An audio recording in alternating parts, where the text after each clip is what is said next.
The distress signal reached the outer edge of human space on a quiet evening. Captain Laura Pierce was on the bridge of her small rescue ship when the message broke through the static. At first, it sounded like nothing more than noise, the kind of background echo that drifted across the galaxy.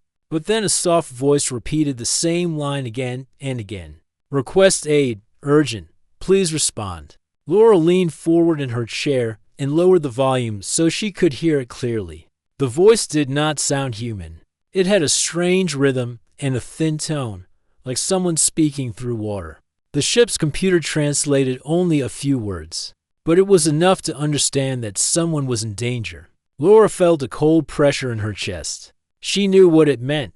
Someone far away was waiting for help, and no one had answered. Daniel Brooks, the ship's engineer, walked onto the bridge while rubbing his hands on a towel. He had been trying to fix a stubborn leak in one of the coolant lines, and his sleeves were still wet. He saw the uneasy look on Laura's face and frowned. "What happened, Captain?" Laura played the message again. Daniel listened without speaking. His brown eyes narrowed as he tried to catch the words hidden under the static. He finally looked up and said he did not recognize the species sending it. But he knew one thing. It was a cry for help. Nina Carter, the security officer, entered next. She had been checking the supply lockers. When she noticed the tense atmosphere, she asked if it was trouble. Laura pointed to the repeating signal. Nina closed her eyes for a moment, as if trying to decide what to think. Humans were not the dominant power in the galaxy. They had allies, but they were not considered the strongest or the richest. Still, whenever someone called for help, humans tried to answer. It was something they did without thinking. Evan Ross, the quiet scientist of the crew, soon joined them. He was younger than the others and often preferred working in the lab, studying star dust samples or decoding signals. But when he heard the message, he became fully alert. He checked the signature of the transmission and said it came from a distant research outpost, located in a lonely region far from major trade routes. Almost no ships passed through that part of space.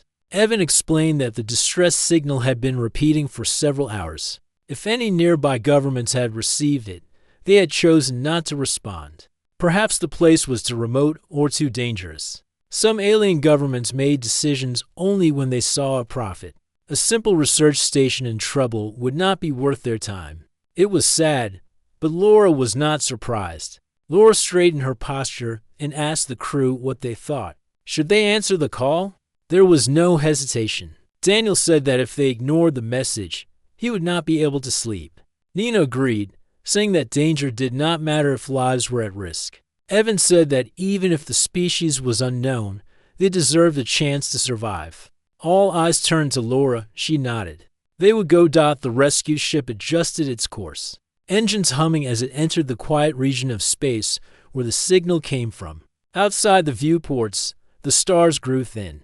There were no trade lanes, no patrol ships, no travel beacons. The darkness felt thicker, like a cold sea untouched by life. Even Nina, who acted fearless, tightened her grip on the back of a chair. She had a good sense for danger, and something about this place made her uneasy. As they traveled deeper, the distress signal grew clearer, but also more desperate. Evan managed to stabilize the translation. The message said that the outpost had suffered a major breach. There was mention of a threat inside the station, something they could not control. The voice pleaded again and again. "Help us, anyone. Please come."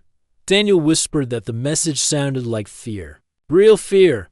Laura felt it too. She could tell that the voice was near collapse. Someone had stayed alive long enough to keep broadcasting the same cry for help, hoping that somewhere in the vast galaxy, someone would care enough to come. Even if that hope was small. Hours passed. The ship finally reached the coordinates. A dark shape floated in the distance. The outpost hung in space like a wounded animal. Its lights were off. No signs of movement came from its hull. Several parts of the exterior were cracked open, like something had torn through the structure. Small pieces of metal drifted around it, reflecting faint light from distant stars. Daniel muttered that it looked abandoned. Nina did not speak, but her hand moved toward the holster on her belt. Evan checked the sensors and said he was picking up faint life signs. Very faint. They matched the species pattern from the distress call. At least someone inside was still alive. Laura ordered the ship to approach slowly. When they reached the docking ring, the station's systems did not respond. The crew had to use manual tools to force the airlock open. A hiss of stale air escaped, carrying a smell that made all of them step back for a moment. It smelled like burnt metal and fear. They moved through the first quarter with flashlights. The walls were scratched. Wires hung loose from the ceiling. A few broken devices lay scattered on the floor. The place looked like it had been abandoned quickly. Daniel said that something violent had happened here. Evan examined the scratches on the walls and guessed they were made by machines, not living creatures. As they walked deeper into the station, they heard a soft thud in the distance. Nina raised her flashlight and signaled everyone to stay still. The sound stopped. Then another noise came from the opposite side. Something was moving in the dark, but they could not see what it was. Laura told them to keep going but stay close. They needed to find the survivors soon. The crew entered a control room where several monitors flickered weakly. Evan managed to power one of them with a portable device. A map of the station appeared on the screen. He pointed to a cluster of rooms that still had some energy readings. They were sealed from the inside. He said that was likely where the survivors were hiding. Before they could move, a dim light flickered at the back of the room. A tall alien with thin limbs and pale skin stepped out, moving slowly and shaking. The creature looked fragile, with large eyes that seemed to reflect every bit of light. It raised its hands and tried to speak, but its voice came out weak and trembling. Evan translated the words. "The swarm is here. Please help us." Laura knelt to show she meant no harm. She asked the alien for its name. It answered softly, "Kelrin." It explained that it was one of the researchers who had worked on the station. The outpost had been studying new mineral forms, but an experiment went wrong. A rogue artificial swarm, created from tiny machines, had escaped control. The swarm had spread through the station, taking over systems and attacking the crew. Many had fallen. Only a few were left alive. Kelrin said that they had sent messages to many governments. None replied. Humans were the only ones who came. Laura asked if the swarm was still active. Kelrin nodded slowly. It had taken over the lower levels. It controlled the power grids and blocked escape routes. If the swarm spread beyond the station, it could reach other systems in days. Kelrin warned them that the danger was great and that the station was no longer safe. Nina looked around the dark hallways and whispered that it was worse than it seemed. Daniel agreed, saying the structural damage was severe, but none of them suggested leaving. They had come to help, and they would continue. Kelrin led them through more corridors. They passed broken doors and destroyed machines. The station felt like a grave. In one hallway, they saw traces of what had happened. Burn marks lined the walls, and pieces of damaged drones lay scattered on the floor. Evan examined one of the pieces and said the swarm had adapted technology from the station. It was learning and growing faster than expected. When they reached the sealed rooms, Kelrin unlocked the door. Inside, a few more Rylori survivors were huddled together. Their faces lit up with relief when they saw the humans. They spoke quickly in their soft voices, asking if the danger was gone. Kelrin told them the humans had come to help. Laura reassured them that they were safe for now. She promised they would not leave them behind. The survivors watched her with wide eyes. They were shocked that humans had come so far for strangers they had never met. While Daniel checked the power systems in the room, Nina guarded the entrance, and Evan talked with Kelrin to learn more about the swarm. Laura stood quietly, listening to the fear in the alien voices. She felt a heavy responsibility, but also a deep sense of purpose. They were the only ones who answered the call. Now the lives of these fragile beings depended on them. She looked at her crew. Daniel was already planning repairs. Nina was alert and ready for anything. Evan was analyzing the situation calmly. They were tired, but they were determined. Laura spoke softly to herself. They asked for help. We came, and we will not fail them. Outside the safe room, the dark station waited. The swarm moved somewhere below, unseen but active. The danger was real, but the humans did not retreat. They had come because someone needed them, and they would face whatever lay ahead. Parts of the safe room was small and quiet compared to the rest of the station. The survivors huddled together, still trembling from fear. Kelleran moved among them, explaining that the humans were different. They do not judge, he whispered.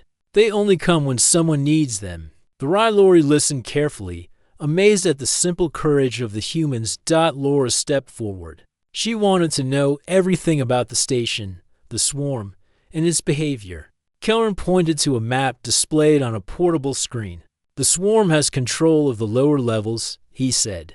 It moves through the maintenance tunnels, using the station's power to repair itself. It is intelligent, adapting to any obstacles we put in its way. Daniel studied the systems and realized that much of the station's power grid was damaged. He said it would take ours to reroute energy to the upper levels. He explained that if they restored power, they could control doors and security systems.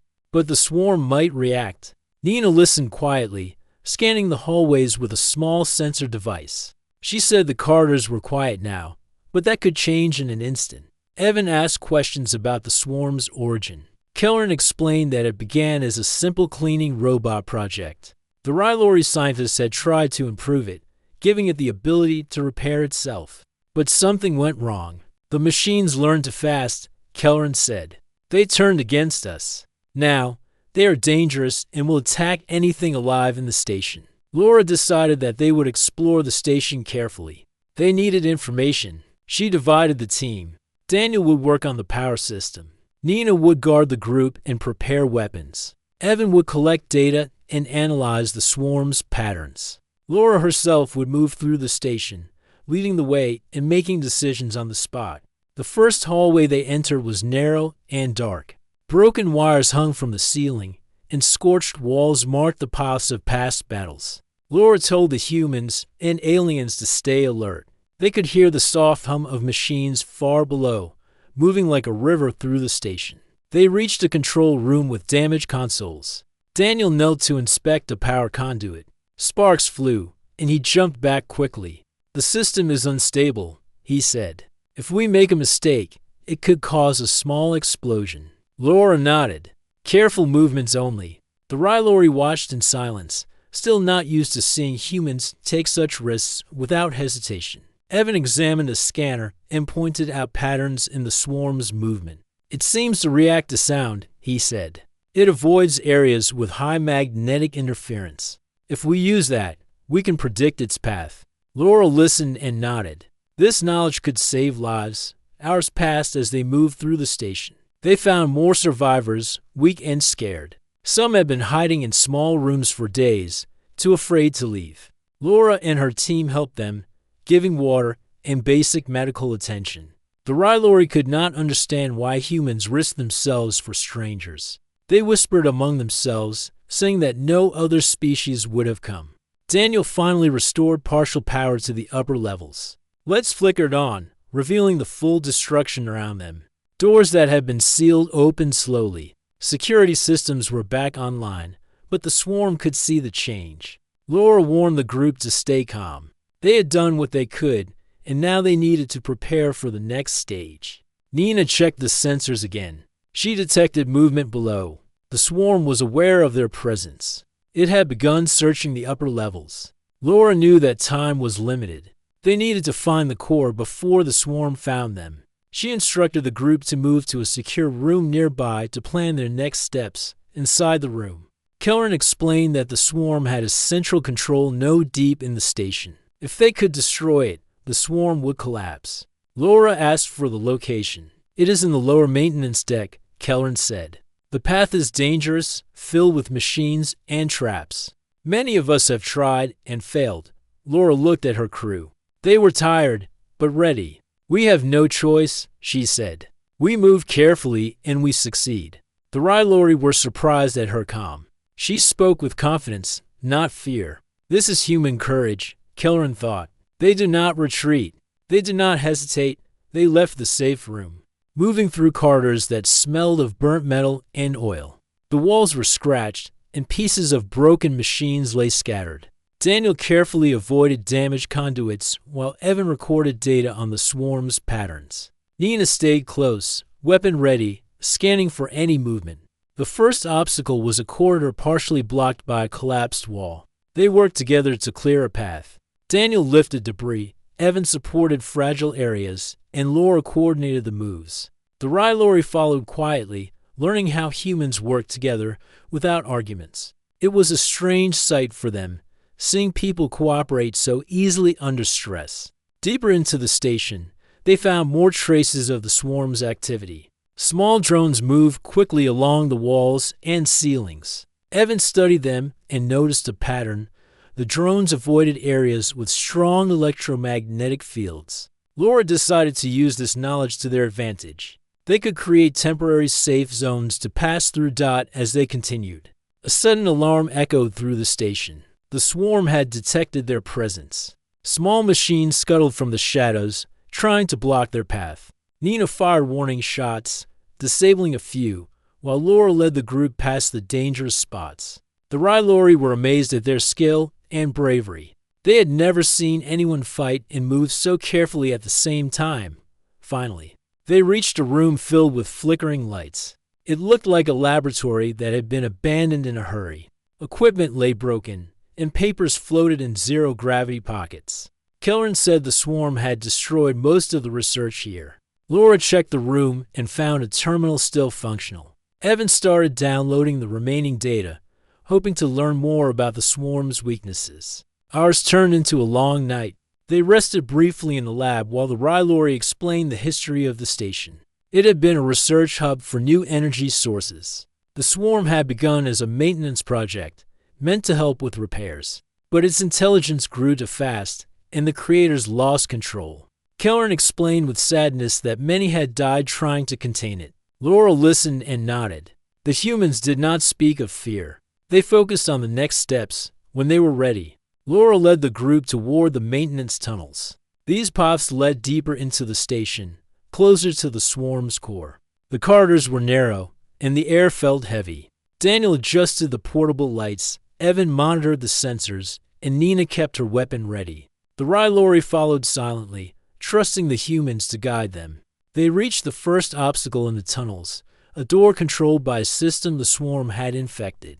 It was locked and heavily reinforced. Daniel examined the mechanism. He said it could be hacked, but it would take time. Laura decided it was worth the risk. They worked together, with Evan guiding the hacking process and Daniel operating the tools. Slowly, the door began to open, revealing a long, dark corridor beyond. The corridor led them closer to the heart of the swarm. Movement could be seen ahead. The small drones watched them, but they did not attack immediately. Evan noted that the swarm was analyzing them, learning their behavior. Laura understood that they were being tested. Humans do not retreat, she thought. They face what comes, and they adapt. They move carefully, step by step, through the corridor. Occasionally, small machines jumped out, trying to force them back. Nina disabled them quickly, while Daniel and Evan worked to keep the path safe. Kelleran and the other Rylori followed, learning the human way of facing danger without panic. Hours passed. Every corridor seemed longer than the last. Every turn brought a new challenge. But the humans pressed on, motivated by the lives depending on them. They had answered the call, and they would not fail. At last, they reached a junction where multiple tunnels met. The sensors showed a high concentration of swarm activity in one direction. Laura made the decision. "We move forward," she said. "There is no other choice." The Rylori nodded. They had begun to trust humans completely. The crew advanced into the deeper tunnels. The lights flickered, shadows danced on the walls, and the hum of the swarm grew louder. Laura felt a mix of tension and determination. She knew the next stage would be dangerous. But she also knew that humans did not give up when someone needed help. They were close to the heart of the station. They did not yet see it, but every step brought them nearer. The survivors' hope rested on their shoulders, and the humans carried it without complaint. They had come because someone asked for help, and they would face the swarm together, no matter what lay ahead. Part 3. The deeper tunnels of the station were colder and darker than any part the humans had explored before. The hum of the swarm grew louder, echoing against the metal walls. Every step they took seemed to stir something unseen, and small machines darted through the shadows. Laura led the crew with steady hands. She moved carefully, but there was no fear in her voice. They had a mission, and the lives of the survivors depended on them. Daniel adjusted the portable lights, ensuring they would not flicker and attract attention. Evan followed closely behind, monitoring the sensors for movement and energy signatures. Nina stayed alert, scanning the tunnels with her device and keeping her weapon ready. The Rylori followed, silent but trusting, watching the humans and learning their ways. They came to a junction where 3 tunnels met. The sensors showed heavy swarm activity to the left. Laura paused. "We have to go through it," she said. "No one else can." The crew nodded, understanding the danger. They moved as one unit, Daniel lifting obstacles, Nina guarding the sides, Evan analyzing the swarm's patterns. The Rylori kept close, moving quietly behind them. The first encounter was sudden. Small drones shot from the walls, spinning and attacking in coordinated motions. Nina fired first, taking out several before they could reach the group. Daniel ducked under a spinning arm of metal, while Evan moved quickly to guide the others past traps. Laura blocked a closing door with her shoulder, allowing the others to pass. The Rylori watched in amazement. Humans did not hesitate. They did not panic. They acted together and stayed calm. After the skirmish, the crew stopped to check the path. Daniel patched minor electrical damage while Evan recorded the drone's movements. Laura made a plan. They could use the same patterns against the swarm, setting small traps and barriers. If they moved carefully, they could reach the central control node without losing anyone. As they continued, the tunnels narrowed. The air felt heavier, and small sparks flew from damaged conduits. Laura instructed everyone to move slowly and to communicate clearly. The Rylori listened, mimicking the humans' careful movements. This was the first time they had seen teamwork like this. They whispered to each other about human courage and patience. Hours passed as they pushed through the tunnels. Occasionally, small attacks occurred, but Nina was always ready. Daniel repaired damaged circuits, preventing doors from locking behind them.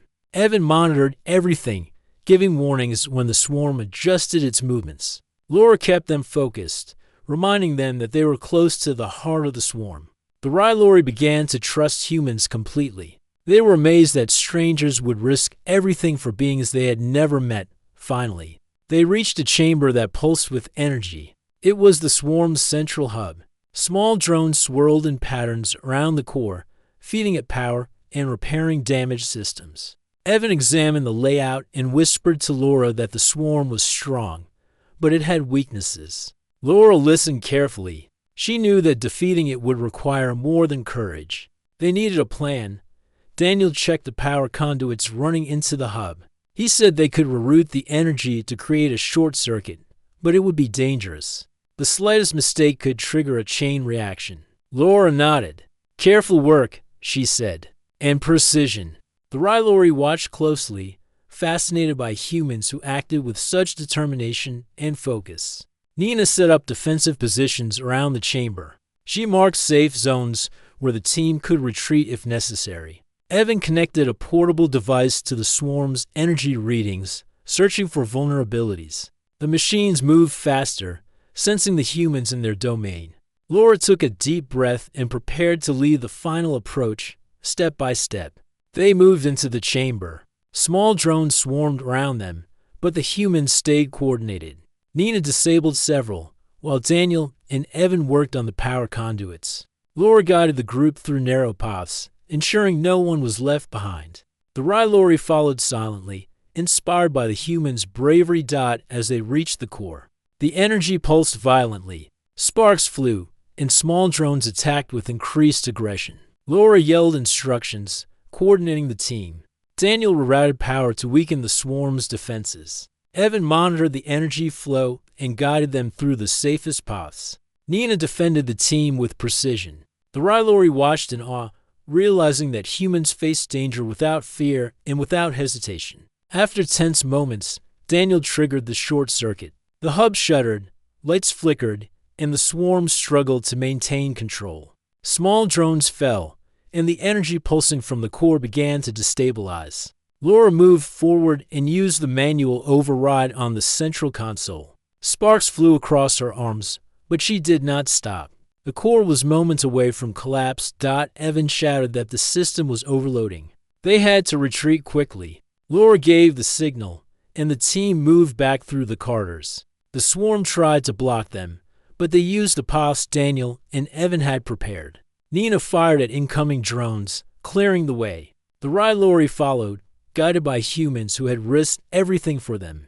The station trembled as the core exploded, sending waves of energy through the tunnels. Sparks and debris flew, but the humans stayed focused and moved as one. Laura led them through a maintenance hatch to a safer corridor. The swarm was collapsing, losing control as the core died. The threat that had haunted the station for days was ending, finally. They reached a larger chamber where the survivors had gathered. Kelleran and the others watched in disbelief as the humans appeared, unharmed but covered in dust and scratches. The swarm was defeated. The station was stabilizing. The Rylori could not believe that strangers had risked everything for them. They whispered among themselves, amazed that humans had come when no one else would. Laura addressed the group. "We are not heroes," she said. "We came because someone needed help. That is all." The Rylori did not fully understand, but they felt the truth in her words. Humans did not act for fame or reward. They acted because it was the right thing to do. Daniel checked the remaining systems. Most of the swarm had been destroyed. Only a few isolated machines moved, but they posed no threat. Evan downloaded the remaining data from the station, hoping to learn more about the swarm for future study. Nina guarded the perimeter, making sure no unexpected threats appeared. The Rylori observed, slowly gaining trust in humans' methods and courage. Kelleran stepped forward, thanking the humans for saving their lives. "The other civilizations refused to help," he said. "Only you came." Laura shook her head. "We came because you asked," she said simply. Daniel and Nina nodded. Evan offered a quiet smile. That was enough for them. As the team prepared to leave the station, the Rylori gathered together. They had survived because humans had answered the call. They would never forget this. Kelleran looked at Laura and whispered to the others that humanity was different. Humans risked themselves for others, even strangers. They did not wait for reward or recognition. They acted because it was right. The rescue ship waited outside the station. Laura, Daniel, Nina, and Evan helped the Rylori onto the ship. The survivors were weak but safe. The humans ensured everyone had what they needed for the journey back. The Rylori whispered to each other, amazed at the courage and selflessness of humans. As the ship departed, Laura looked back at the station. It was still damaged, but it would survive. The swarm had been defeated. The survivors were alive. Humans had come when no one else would. Daniel, Nina, and Evan joined her on the bridge. They were tired, but proud. They had done what they came to do. Kelleran and the Rylori watched from the deck, filled with gratitude. The stars stretched out before them as the ship moved away from the station. Laura thought about the journey and the dangers they had faced. She smiled softly. "We came because they asked," she said. And that was enough. The crew shared a quiet moment of relief, knowing they had made a difference. For the first time, the Rylori saw humans not as weak or fragile beings, but as a force of courage and hope. The journey home was calm, but the memory of the station and the swarm remained. Laura knew they had changed something in the galaxy. Humans had answered the call when no one else would. The Rylori would remember it, and perhaps the rest of the galaxy would learn as well. They had seen a different way, a way of action without fear and with purpose. The crew rested, knowing that more challenges awaited them in the future. But for now, they had succeeded. They had brought hope to the helpless and shown that humanity could stand where others would not. The Rylori survived, and the humans had proven why they were different. Their courage and selflessness had saved lives, and the galaxy would not forget.